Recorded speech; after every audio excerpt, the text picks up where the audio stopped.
Buen día, 9:06 de la mañana, empezamos las Warmis del Barrio, el espacio comunitario de la Radio Pichincha. Esta cabina se llena de todos los temas que nos deben importar en la comunidad de nuestro lindo Quito, de nuestra provincia y también del país. Le mandamos un abrazo fuertísimo a nuestra querida Sofi Montoya, está con su guaguito un poquito enferma, así que bueno, le hacemos de aquí el aguante, le mandamos un abrazo grandísimo y hay que estar ahí pendiente también de las infancias cuando llegan a contagiarse de alguna enfermedad, así que bueno, le mandamos un abrazo grandísimo a la Sofi.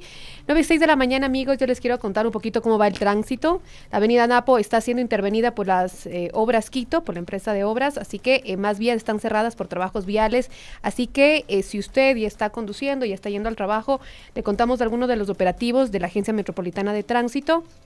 Ha planificado algunos cierres, están ejecutándose también el control del tránsito y el transporte terrestre.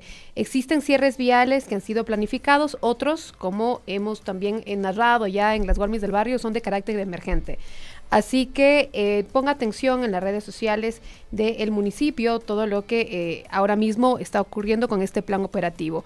Avances en la habilitación de la vía Avenida Napo, hay un tipo de trabajo en vía en el sector sur, los cierres viales son entre la Velasco Ibarra y la calle Corazón, hay vías alternas también, aproximadamente esto inició el 28 de junio.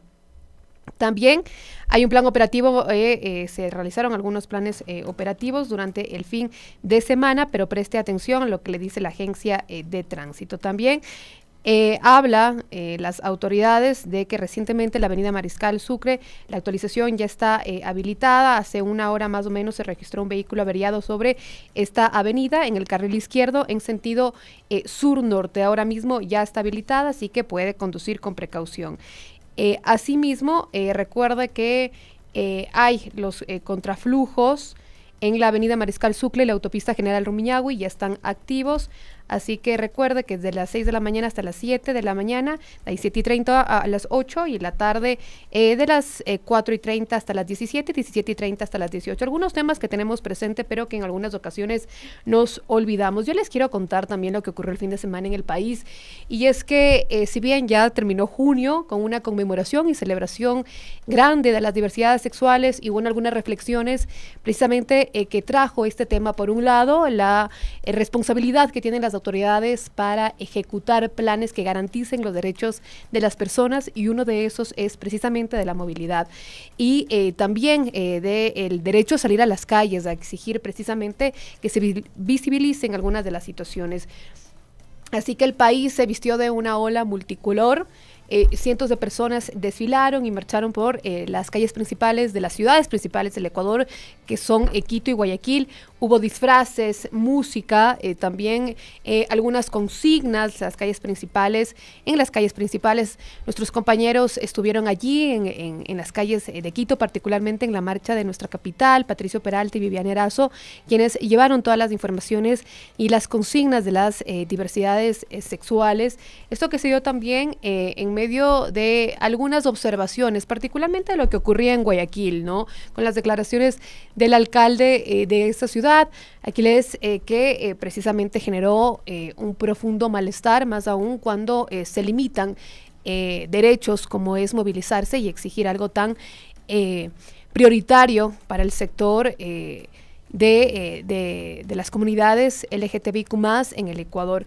Les quiero compartir esta nota de nuestra cadena aliada Prensa Latina, que resume un poquito de lo que se vivió en la jornada. Miles de personas desfilaron por las ciudades ecuatorianas de Quito y Guayaquil con mensajes contra la homofobia y la discriminación de la comunidad LGBTIQ+. En la capital del país, la marcha recorrió la avenida Amazonas, una de las más céntricas de la urbe. Si hablamos en un momento de lo que es la inclusión, la equidad, la seguridad, la libertad de derechos, es importante que todos notemos que somos parte de la sociedad. Indistintamente de ser homosexuales, bisexuales, heteros, somos seres humanos. Somos talentos humanos que estamos para ser parte de la sociedad, para crecer con la sociedad. Con música, banderas coloridas y carteles en defensa del respeto a la diversidad y al amor, miles de ecuatorianos participaron en la marcha de este sábado 1 de julio en la capital, encabezada por sus autoridades, la prefecta de Pichincha, Paola Pavón, y el alcalde de Quito, Pavel Muñoz. El principio de la igualdad, de la equidad, del reconocimiento de las diferencias, de la tolerancia, son principios fundamentales para tener evidentemente gobiernos inclusivos. Lo que queremos en este caso, al menos para la provincia de Pichincha y para el caso de Quito, es avanzar sin que ningún colectivo se quede atrás, trazarnos una senda de desarrollo y de bienestar, de mejora de las condiciones de vida para la ciudadanía y buscar que nadie se quede atrás, y eso significa que en el caso de las diversidades sexogenéricas también reconocer su importancia, su relevancia y el hecho de que juntos hacemos cada vez una sociedad más inclusiva y tolerante. A pesar de los logros alcanzados en cuanto a derechos de la comunidad LGBTIQ+, aún persisten barreras sociales y estructurales.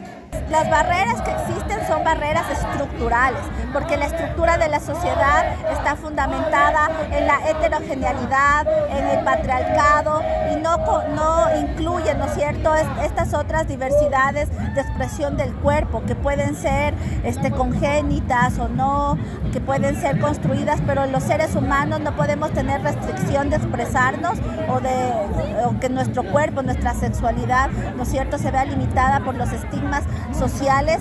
En Ecuador, la homosexualidad estuvo penalizada hasta 1997, pero la vida de quienes tienen diversas orientaciones sexuales todavía enfrenta enormes dificultades jurídicas, políticas y culturales.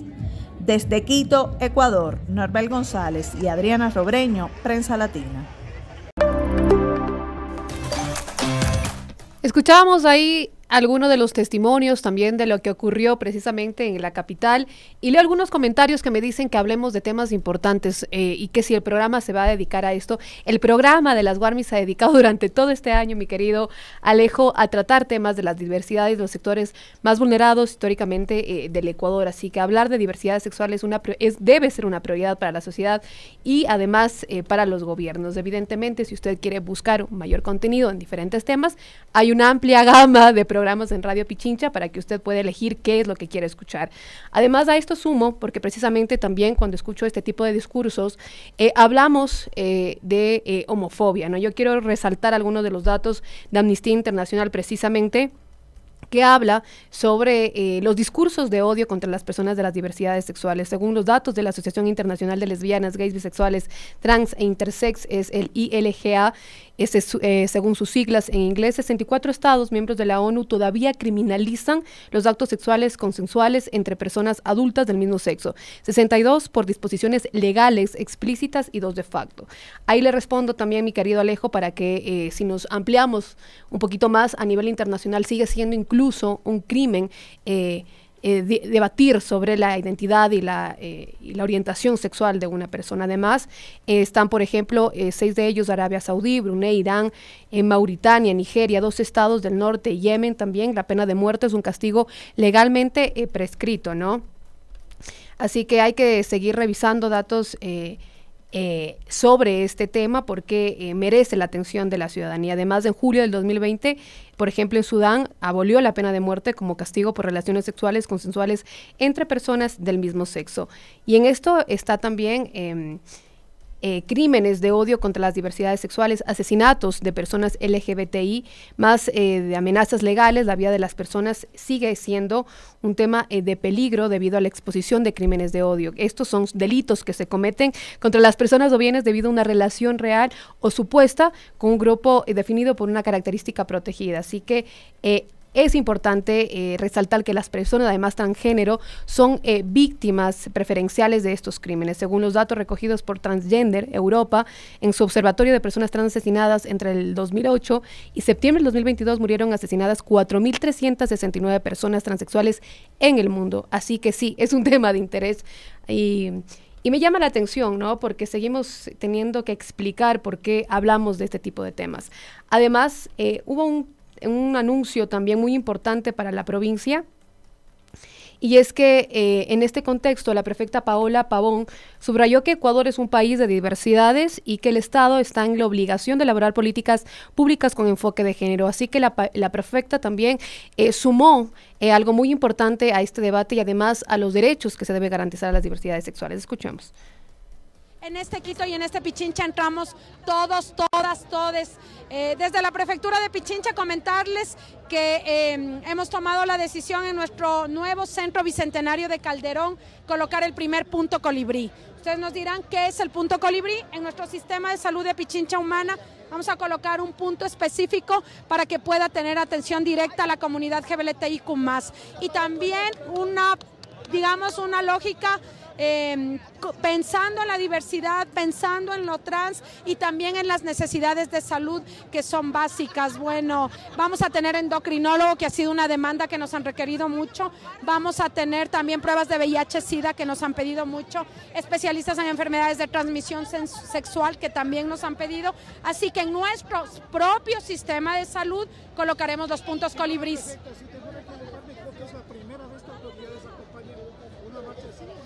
Bueno, yo usualmente marcho y eso conversaba hace un momento con la comunidad. Nosotros somos autoridades y este es un esfuerzo sobre todo de la comunidad. Así que estaremos acompañando desde la parte de atrás. Este es un momento de la comunidad, de la organización, de la sociedad civil y para nosotros es un honor estar ahora en nuestra calidad de autoridad. Estimada prefecta, como comunidad, ¿qué todavía? No, nosotros no vamos a hablar, este es un tema de la comunidad. No queremos empoderarnos, no hay que meterle corrientes políticas, esto es de la sociedad civil y eso es lo más importante. Como comunidad, ¿qué nos falta trabajar? Desde la prefectura, desde la alcaldía, como tal, como ciudadanos. Bueno, primero en política pública, con enfoque. Política pública con enfoque para la comunidad LGBTIQ+. Es importante lograr ese avance. Hemos trabajado mucho los temas de género, pero la comunidad exige sus propias particularidades. Así que tenemos que hacer política pública, eso significa inversión y por eso nuestra decisión de los puntos colibrís en nuestro sistema de salud. Tenemos a mucha gente en la transmisión en vivo desde el municipio de...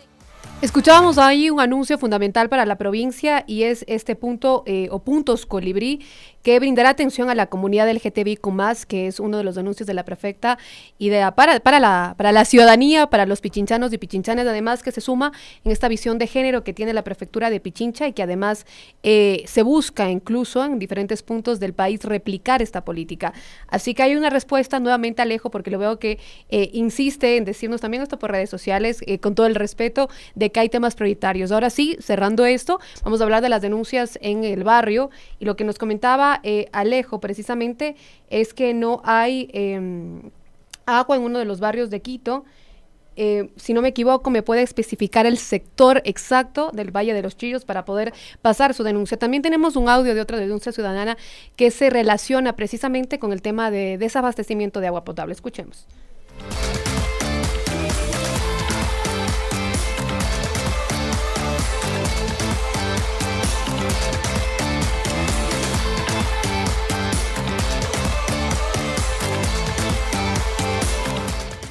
Está Denise, sí, le comento, nosotros somos moradores de un conjunto que se llama el conjunto Entre Parques, lote 1 y lote 2, donde nosotros hemos adquirido nuestras viviendas con un interés BIS, que es un interés de un crédito de vivienda de interés social.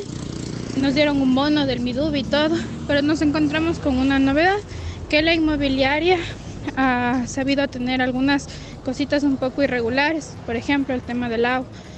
Nosotros son 6 meses que estamos viviendo en nuestro conjunto y nos mantienen con agua entubada y nos mantienen con agua de cisterna y nos enviaron una carta que van a hacer una conexión directa para ya no tener agua de los tanqueros, sino que venga el agua y se empose en la cisterna y ese va a ser el único medio de distribución en nuestro conjunto. De hecho son 2 conjuntos, el lote 1 que es Entre Parques y el lote 2 que es en donde yo resido, pero habíamos hablado con los vecinos del Divino Niño que la constructora ha sabido dejar con este tema de interconexiones fraudulentas, donde este tipo de conexiones acarrean multas.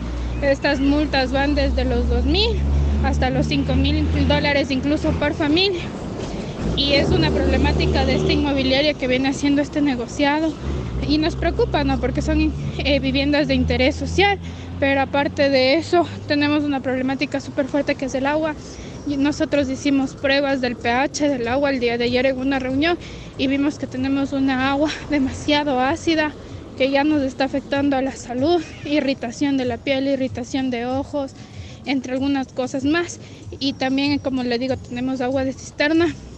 Es una cisterna que no se limpia con frecuencia. De hecho, desde el momento que nosotros nos hemos pasado a residir en el lote 2, no se ha limpiado esa agua. Y es algo súper fuerte. Queremos ya hacer público toda esta situación porque ya nos hemos cansado de mandar escritos, de mandar documentos, de mandar solicitudes, de ir al EMAPS, de ir al municipio, y queremos que en realidad esto ya se visibilice.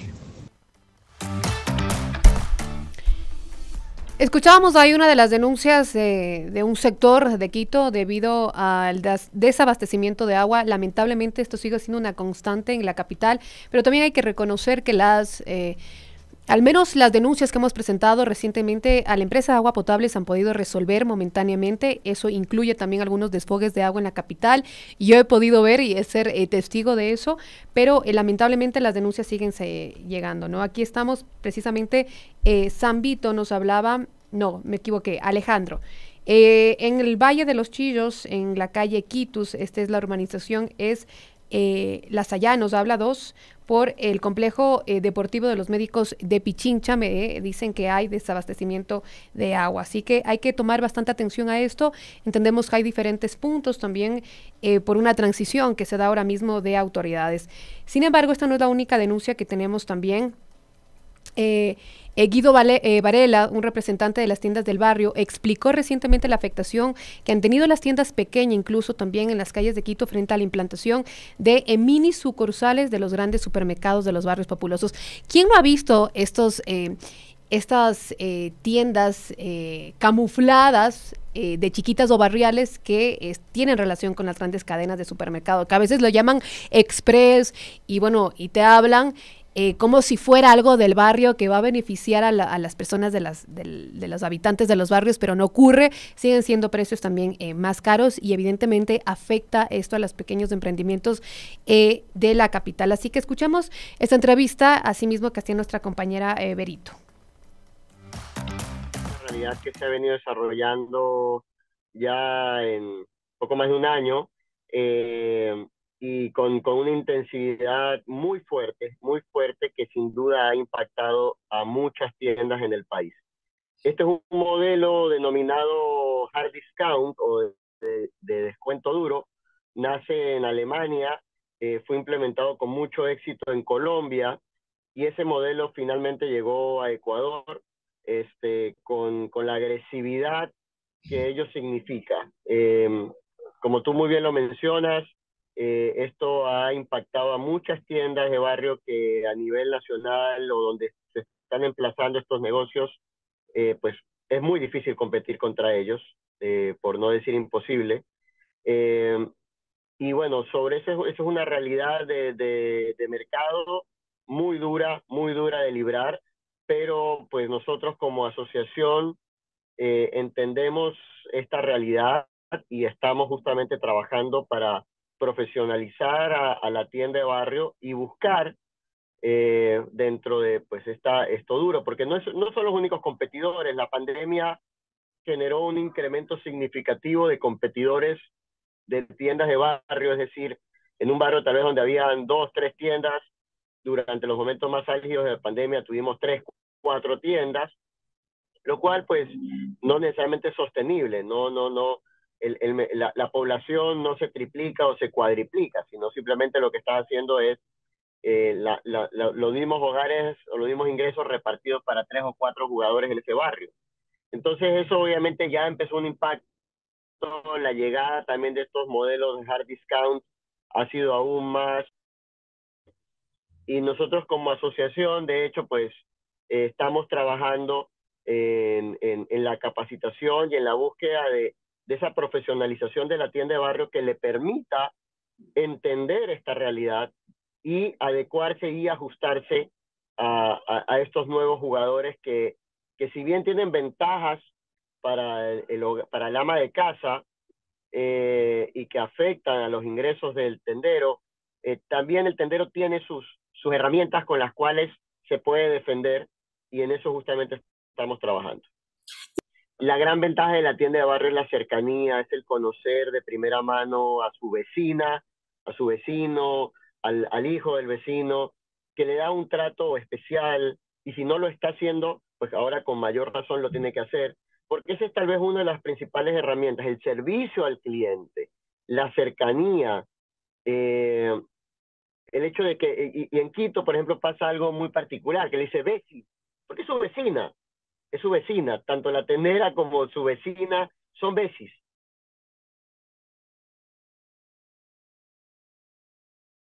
Es un tema fundamental también de discusión, precisamente porque hay planes que buscan reactivar la economía del país, pero beneficiando a los pequeños emprendedores que se han visto golpeados, evidentemente, en los últimos años, pero la pandemia fue un punto crucial de volver a repensar cómo salir adelante. Así que, evidentemente, es grave lo que dice precisamente esta entrevista de Guido Varela, que señala las diferencias también que marca un negocio, sí, para los pequeños emprendedores que quieren salir. Además de con esto también cambio de tema, porque no hay que dejar de hablar de Esmeraldas. Siguen viviendo una situación de desabastecimiento completo, si bien tenemos algunos anuncios del gobierno, nunca fueron claros y las personas ahí la están pasando mal. Hemos hecho un seguimiento profundo de lo que ocurre allí. Las voces de los habitantes de Esmeraldas son desgarradores, también las narraciones que traen en la situación tan precaria que deben enfrentar en medio de una situación de violencia también tan inédita para esa provincia, ¿no? Así que quiero compartirles este video también de un compañero de allá de Esmeraldas que ha podido recapitular todo lo que ha ocurrido en los últimos días y con ello también luego escucharemos a la prefecta de Esmeraldas. Pero cuando eran las campañas, caminaban, ahí no les interesaba que los mangos los tengan catalogados como una zona de delincuentes. Eso es lo que nosotros estamos exigiendo, que den la cara. Esmeraldas sigue en emergencia y el Estado sigue sin dar la cara. Por eso, antes de hablar de Esmeraldas como la tercera ciudad más violenta del continente, pensemos en toda la violencia que ejerce el Estado con su ausencia. Ausencia que se refleja en los 8 albergues y un refugio temporales que tienen alojadas entre 35 y 90 familias, con un total de 570 albergadas de las casi 5.000 familias afectadas que siguen esperando respuesta por parte del gobierno central con respecto a su situación habitacional. No tenemos dónde estar, por eso estamos en un albergue, pero no, todavía no hemos hablado con ninguna autoridad de reubicación. Porque lo necesitamos, nos estamos manejando bajo las donaciones de instituciones, de las personas, de amigos, de todas las personas que no han sido afectadas. El neurólogo me ayudó por esa parte. Desde medicamentos de los que ella toma, porque esos medicamentos son caros, no hay en el hospital. Tengo mi niño enfermo, tiene cáncer, él dicen que ya no tiene cura, él necesita vitamina, él toma leche y así ropa para vestirse. El hacinamiento, la temporalidad de los mismos, la insalubridad y las condiciones de infraestructuras son aspectos que agudizan la crisis humanitaria dentro de los albergues y fuera de los mismos. Nuestros hijos no pueden ir a clases porque no tienen uniforme, no tienen zapatos, no tienen cuadernos. Me negaron la estancia en el albergue que supuestamente es para los mangos. ¿Hasta dónde? La coordinadora dijo simplemente que no hay puesto, no había más puesto cuando uno tiene que dormir en el piso, en el lado. ¿Hasta cuándo? Que nos entregue la llave, señor presidente, para reubicar a estas personas. Así no nos quieran ayudar porque ya tenemos muchos kits y se nos están dañando y no nos entregan los kits de alimentos, ni los kits de aseo, ni nada por el estilo. Las vías de acceso al cantón Muisne siguen en estado crítico. Estas imágenes corresponden al día sábado 24 de junio del 2023 y así contrastamos con el reporte de gestión de riesgo en donde se especifica que ese día se están ejecutando las obras. Para finalizar este capítulo, si quieren canalizar asistencia humanitaria lo pueden hacer mediante el colectivo Mujeres de Asfalto, que al igual que otras organizaciones independientes siguen llevando asistencia humanitaria, que en este caso han sido en las parroquias como Carlos Concha y asimismo el Cantón, Muisne y Atacames. Sin más que decir, SOS Esmeraldas.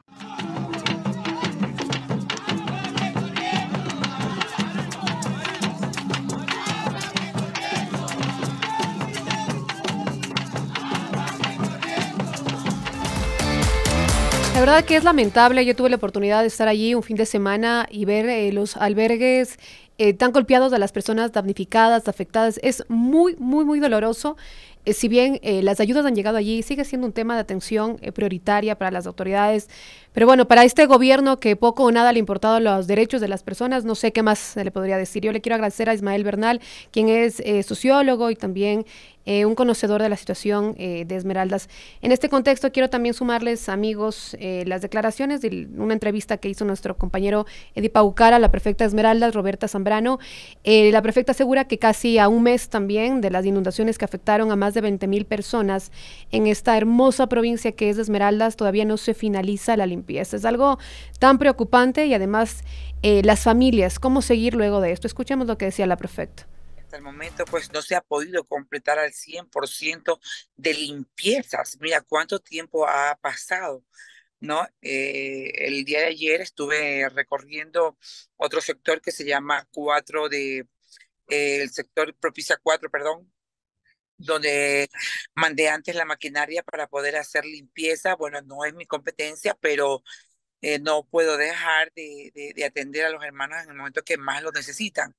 Y esto estamos hablando de todo lo que es el cantón de Esmeraldas, donde pues tocaría a otra institución proceder de la manera que nosotros procedimos, que era la limpieza de escombros, lavado de calles, pero todavía existe lodo dentro de las casas, la gente está pasando angustias.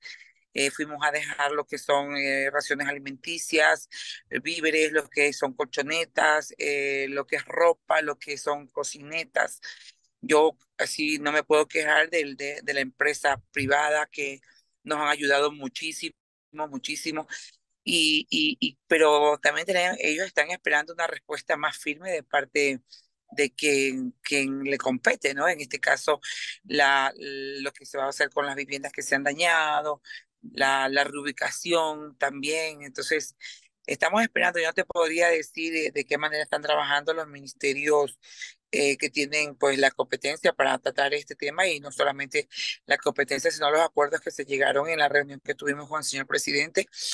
Pero en todo caso me imagino que ya han de estar encaminando esta situación, ¿no? Pero sí falta un poquito más de celeridad por el tema de que, mira, por ejemplo, lo que pasó en Muini, que hubo un movimiento de tierra, que hubo no es terremoto, un sismo, un temblor de 5.5, y eso pues pone más a las personas en depresión, más a las personas con el corazón en la mano, en la desesperación de no saber qué va a ser de ellos. Entonces, estamos moviéndonos, estamos haciendo, pero es lamentable para las alcaldías de la provincia, porque los alcaldes salientes han dejado prácticamente en cero las arcas de las instituciones que ellos pues estaban en representación, como son las alcaldías, y es bastante difícil cuando no hay recursos o no hay ni siquiera posibilidades de acceder a créditos por la mala administración económica que han hecho los anteriores que han pasado por esas instituciones. Es duro, es muy duro. Se está trabajando, pero es con autogestión, con autogestión. Los recursos están como un poquito difíciles de conseguir. Ahora sufrimos un tema de recorte presupuestario de $2.200.000 que nos recortaron a todos los gobiernos seccionales, y bueno, pues es por la baja del petróleo. Eso es entendible, pero se lo entiende, pero no se lo comprende, porque definitivamente hay mucha necesidad y son diferentes necesidades acumuladas que han venido tras años y años y años de anteriores administraciones, que eso agudiza aún más el problema.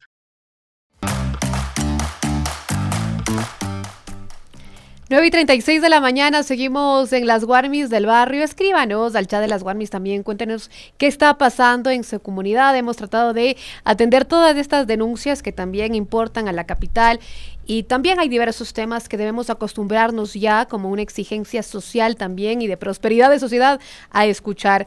Recientemente una jueza suspendió una audiencia de acción de protección por el caso de discriminación a un estudiante universitario, ¿no? Recordamos a Christopher Santa Cruz porque pudimos ver en televisión nacional cómo existen estos perfilamientos por parte de los militares de la policía, que en lugar de cumplir con el deber ser de salvaguardar los derechos de los ciudadanos y las ciudadanas, generan discriminación, y es lamentable seguir hablando de discriminación en pleno siglo XXI. Estoy conectado ya con Christopher y también Rosa, quien es abogada de INRE red, quienes han venido acompañando la denuncia de Christopher.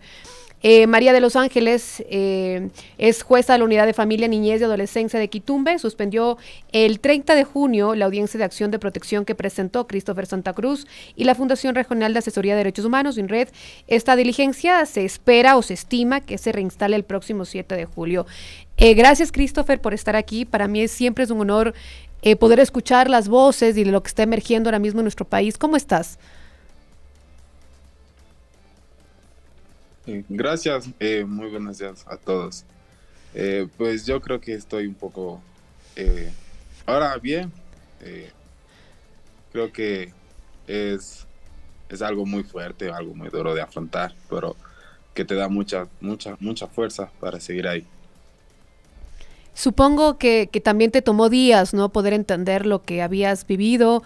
No sé si fue la primera vez que tuviste que estar expuesto a una situación así o es algo que concurrentemente sientes que te ocurre.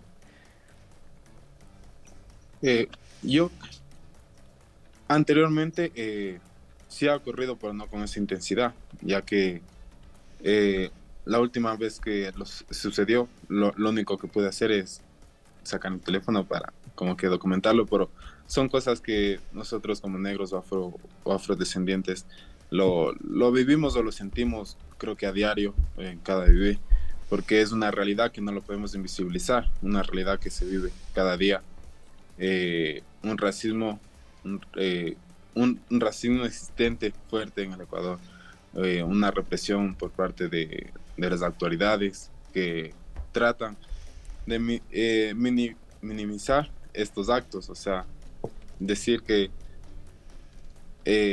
tratan de minimizar estos actos, tratan de hacernos pensar que no existen actos de racismo dentro no existen actos de racismo dentro del Ecuador. Y la verdad que es lamentable seguir hablando de este tipo de sucesos en Ecuador, en un país tan diverso, asimismo con tantas luchas sociales, que incluso recientemente se cumplía un año de las movilizaciones de junio del 2022.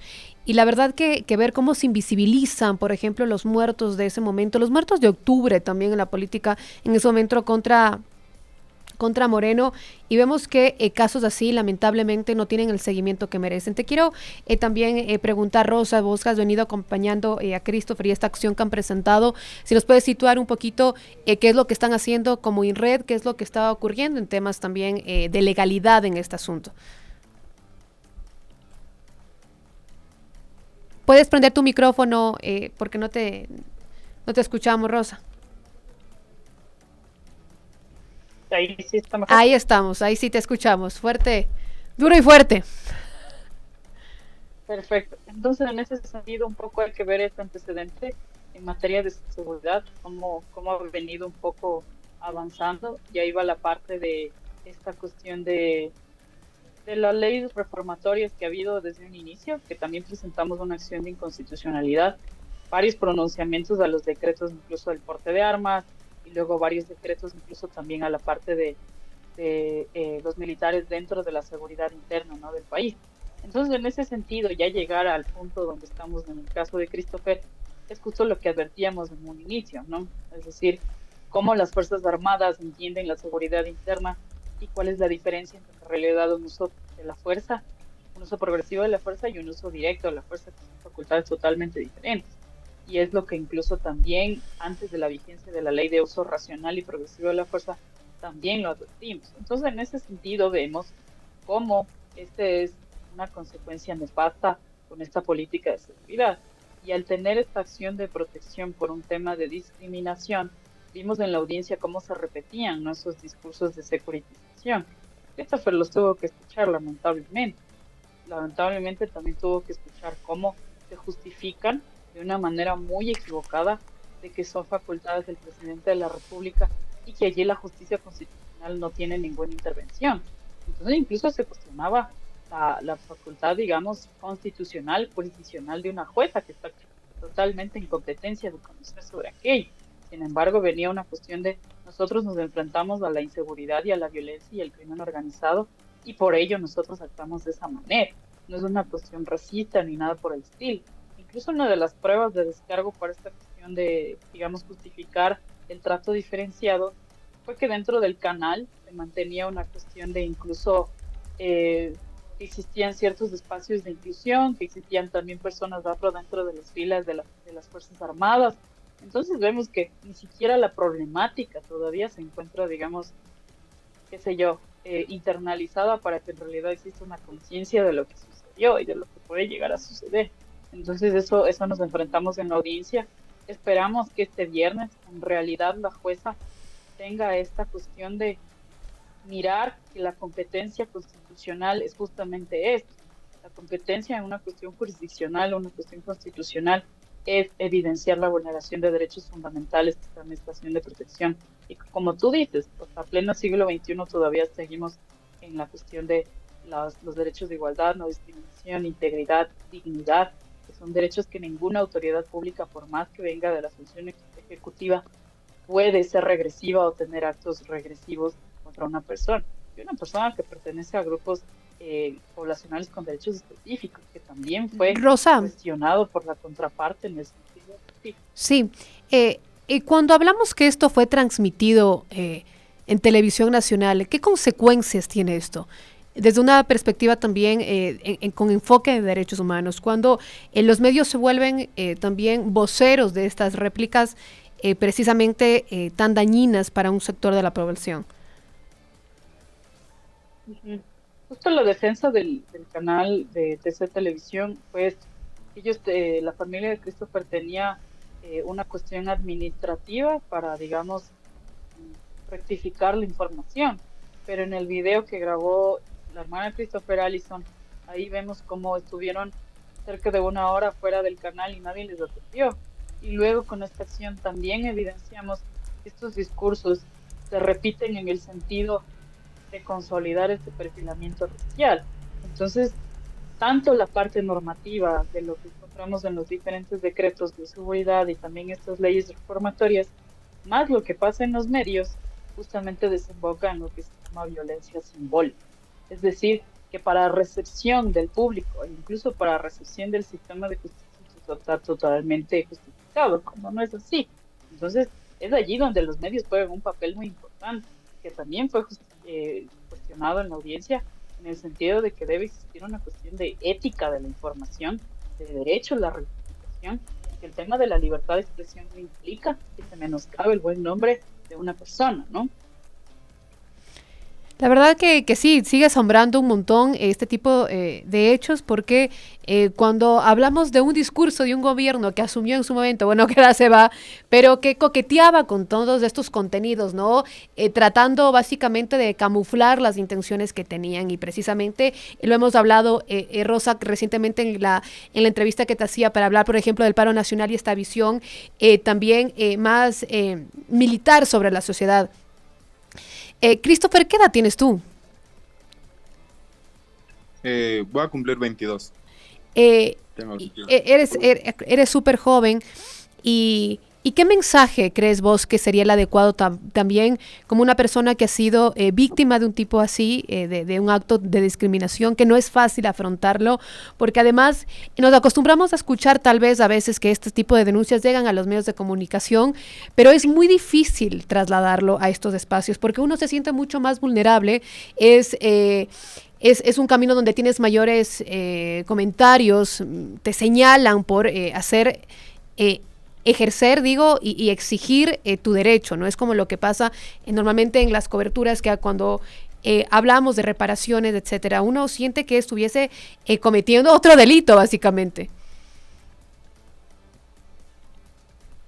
Yo creo que lo primero sería no permitir ningún acto, no normalizar ningún acto racial, ninguna discriminación, porque tendemos nosotros como jóvenes ecuatorianos o cualquier persona en general, tendemos a normalizar estos actos o a temer hablar porque tal vez no te van a hacer caso o digan, o te van a decir, no, se está victimizando.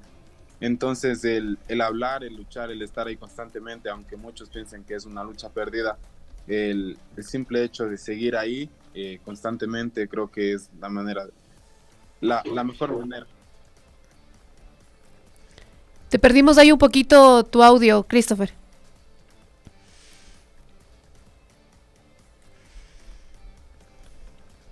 Perdón, ahí te escucho. ¿Se escucha? Listo. Entonces, yo creo que esa forma de hacer visible que siguen existiendo esto y no normalizar no normalizar la constante discriminación que sigue existiendo es lo que perdón. Tranquilo. Es la mejor forma de llevarlo Muchísimas gracias, Christopher y Rosa. Les quiero agradecer por tomarse el tiempo para hablar en Radio Pichincha y en las Guarmis del Barrio. Estaremos expectantes a lo que ocurre. Recordemos que el 29 de mayo Christopher regresaba a su casa luego de clases y en la estación de La Ofelia, al norte de Quito, lo abordaron violentamente miembros de las Fuerzas Armadas que realizaban un operativo de control en ese lugar. Al mismo tiempo había un medio de comunicación allí, TC Televisión, transmitía en vivo este procedimiento y emitió información falsa sobre la situación en la que se encontraba Christopher. Esta noticia fue difundida incluso a nivel nacional y replicada en redes sociales, en donde se acusaba al afectado con juicios de valor y estigmatizándolo precisamente por su color de piel. Algo que la verdad yo me quedo loca tener que discutirlo en este nuevo momento de la vida, digo, después de tantas luchas, de tantas discusiones, que tengamos que en Ecuador seguir hablando de esto mientras tenemos población afrodescendiente, indígena, mestiza. La verdad que es lamentable, pero no es lo único que ocurre en el país, ¿no? La Universidad Central y los estudiantes, bueno, han estado un poco en la polémica, y esto genera todavía diversas situaciones y reacciones. Hablamos la semana anterior con Andy Díaz, ¿se acuerdan? La persona con discapacidad visual que no pudo ingresar a un KFC con su animal de asistencia. Varios temas ahí que criticar y la verdad que condenar. Él sufrió discriminación en esta cadena de KFC, donde no lo dejaron ingresar con Kenshi, quien es su perrito de asistencia. Pero recientemente expuso una nueva denuncia y la verdad que nos preocupa un montón porque denunció ser víctima de acoso laboral en la Universidad Central, donde trabaja en el Instituto de Investigación en Igualdad de Género y Derechos, cuyo director es Cristian Paula. Él explica en este video que difundió a través de redes sociales que luego de aparecer en varios medios de comunicación contando esta situación de discriminación en un establecimiento de comida rápida, tuvo y recibió reclamos de diferentes profesionales allí de la Universidad Central y la Universidad Central evidentemente emitió un comunicado en el que aseguran haber tomado los correctivos. Nosotras hablamos con Andy quiero decir. Vamos a pasar el video que él publicó. Hablamos por interno porque él todavía no se siente bien para poder contar lo que tuvo que atravesar. Hoy va a tener una reunión en la Universidad Central. Estaba bastante angustiado porque además tiene varias observaciones dentro del comportamiento que tuvo la Universidad Central contra su trabajo, ¿no? Él en su momento podrá desmenuzar más de esta situación, pero evidentemente una persona con discapacidad en Ecuador básicamente tampoco tiene oportunidades ni siquiera para denunciar lo que vive. Es lamentable. Escuchamos y veamos este video que compartía Andy si no lo pudieron ver. Acabo de difundirlo para que estos atropellos no se sigan repitiendo, menos en contra de personas con discapacidad. Un abrazo a todos. Escuchamos ahí este video que difundió Andy. Aún no ha salido directamente a la Universidad Central, aún sigue en labores, si bien no, luego de esto no ha tenido un acercamiento. Actualizamos que tendrá una reunión donde le han insistido que no renuncie. Sin embargo, parte de esta situación de acoso laboral es que esta persona, quien denuncia a él, no le han aportado de sus actividades cercanas con Andy. Así que es preocupante el tratamiento, el acoso. Me refiero cuando Andy inicia también revelando lo que ocurrió y lo que le ocurrió a él fuera de un establecimiento de comida rápida, que evidentemente es una de las miles de historias que tenemos con las personas con discapacidades en el país y que no va a ser la única ni la última. Eso es lo más lamentable. hay que tener bastante cuidado también cuando contamos de este tipo de historias. Nosotros hemos respetado un montón todo lo que nos ha contado Andy durante el fin de semana, quien además tiene la valentía de hablar algo tan fundamental en nuestra sociedad y que nadie lo dice, que es la salud mental, ¿no? La vergüenza que hay decir que uno va al psicólogo, que se cuida la mente, y además que también es un privilegio, mientras hay sectores que se sortean la vida para poder salir día a día con sus familias, llevando el alimento, enfermedades, no medicamentos, etcétera. Aún hablar de salud mental es un tabú en el Ecuador, pero porque también se ha convertido en un privilegio, quien tiene el acceso de poder pagar a un profesional en este ámbito. Así que bueno, Andy, te mandamos un abrazo grandísimo, estaremos pendientes también de lo que ocurre. Las Guarmis siempre es de este espacio seguro que viene visibilizando este tipo de hechos. Ahora, antes de ir cerrando este espacio, 9:53 de la mañana en las Guarmis del barrio, bueno, este es otro tema, ¿no? Recién se celebró Miss Ecuador 2023. Delari Estofers es oriundo de Guayaquil, se coronó ya como la Miss Ecuador 2023 y ustedes dirán, bueno, ¿qué tiene que ver este tema con las Guarmis? Sí tiene que ver porque pasó algo que no tiene que ver con la coronación, sino las reacciones luego de conocerse quién fue la Miss, quién es ahora la Miss Ecuador. Delari recibió la corona por parte de la reina de saliente, Nayeli González. Y por su parte también Paulette Cajas, Vela, quien representó a Quito, obtuvo el título de primera finalista. La ex Miss Ecuador tuiteaba lo siguiente. Nayeli decía esto en redes sociales, en Twitter precisamente: increíble ver tantos comentarios racistas después de la noche final de Miss Ecuador 2023. Siendo sincera, jamás pensé en mi noche como Miss terminaría así. Pero me quedo con lo bueno, con los mensajes de amor, y esos son más y valen la pena atesorar. Gracias por el apoyo. Esto se incendió básicamente luego de que una usuaria en redes sociales y varios que se sumaron luego mostrando también el racismo que existe en el país, señalando a la nueva Miss Ecuador como que si fuera al fin una nueva reina. Evidentemente yo la verdad condeno todo este tipo de coronas y de espacios que estigmatizan y además criminalizan básicamente el cuerpo de la mujer, cosifican, quiero decir también, porque hablar ahora del cuerpo de cada persona debería ser una libertad. Y Nayeli recibía estos comentarios diciéndole que al fin una Miss Ecuador que no tenga que representar ni a un sector indígena ni afrodescendiente del país. Esto se escribió y se comenzó a viralizar en redes sociales. Así que así cierra precisamente Miss Ecuador, el foco y la atención en que aún tenemos sectores que incluso en estos espacios tan aún críticos, ¿no? Evidentemente, si uno de sus sueños ser reina, mientras entienda que eso no es una imposición de la sociedad, pues que siga adelante, pero luego eso es lo que terminan generando este tipo de certámenes de belleza aún división, cosificando a la mujer y además también marcando un tema tan doloroso para los cuerpos de las mujeres. Así que es preocupante. Este del Twitter que subía precisamente Nayeli y que se sumaba a estas reacciones que dejaba precisamente Miss Ecuador. Así que bueno, tenemos que poner atención en esto, nos solidarizamos porque también si era una noche importante para ella, evidentemente terminarlo de esta manera no era lo adecuado y peor aún tener que hablar a qué sector tú representas, el color de tu piel, tu cuerpo, etcétera. Y en otros temas, amigos, también hubo novedades con el caso de Naomi Arsentales.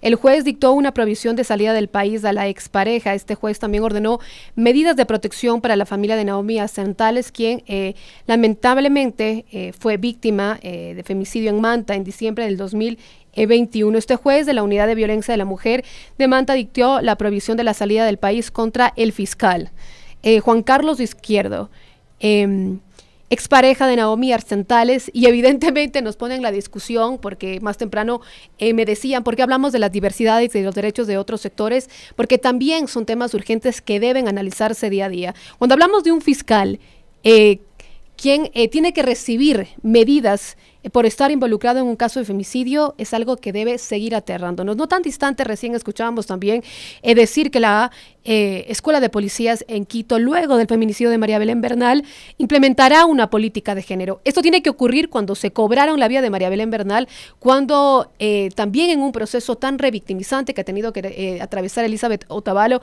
ha sido señalado un sinfín de veces por exigir justicia y además reparación por el asesinato de su hija dentro de una escuela de policías por parte de un policía. Aquí teníamos precisamente ese tuit, si me lo pasas otra vez, mi Estevitan, de nuestra compañera Tere Menéndez, que hablaba esto, ¿no? Que publicaba esto. Fiscalía procesa al fiscal Juan Carlos de Izquierdo por violencia psicológica contra Naomi Arcentales, no por su femicidio. Esto es lo más grave, porque ocurrido hace un año y medio en Manta de Paso, el juez dicta medidas alternativas a la prisión como presentación semanal y prohibición de salida del país.